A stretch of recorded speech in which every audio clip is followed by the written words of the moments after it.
15 years old, I got tired of waiting for native writers to come up with the type of stories I wanted to see. So Willow, Lord of the Rings, Star Wars, Star Trek. When I saw those movies, like, they're great. I'm a big fan, but I think I want to see like natives in these type of stories. I want native sci-fi. I know we can be in these kind of worlds. Like, for example, how would Lord of the Rings be if like Aragorn was a brown native guy? And so I wanted stories like that. So, like I said, I got tired of waiting for someone else to write them. So I wrote them myself in 1995. 28 years it took me, but I finally got that whole trilogy out. It takes place in the year 2342, and it's like interstellar travel time. Most of the galaxy's been colonized, and yeah, most people moved off Earth.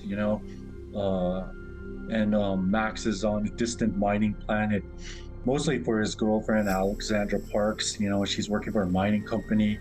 She doesn't like working for corporations, but they're on a planet, and they're coming back to Earth, and they're attacked because they're in a hostile zone. That's where the story starts. And they crash land on this planet. They don't sense any radio signals or anything. And then they soon find out that it's in the medieval times. There's no modern cities or anything, no satellites. And that's how the whole trilogy, that's how the epic pans out. And at the same time, on top of that, there's another story, sub story of like a bunch of evil Orc-like characters called Groks, and led by this big dark lord.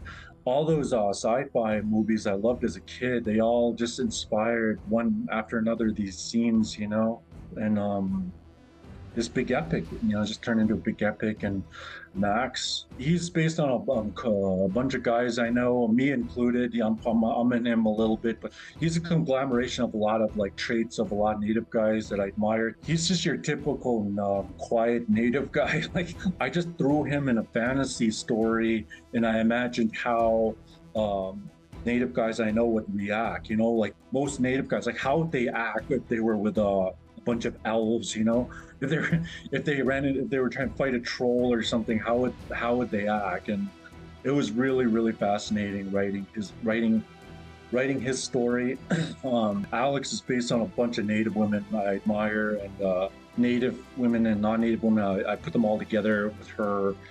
The other characters, a lot of them are from people I met in college, like Jenny in there. She's actually a real person. And David was actually, he's an actual person in real life, a college professor I had, Donald and Terry Chun. They're based on a real life Korean old couple, a really charming old Korean couple that owned a hamburger stand in the neighborhood I lived in Anchorage. Most of those characters are college friends. The rest of them are people I admire that were in my life way too shortly, and I wanted them to stay in my life longer, so I put them as characters in this book.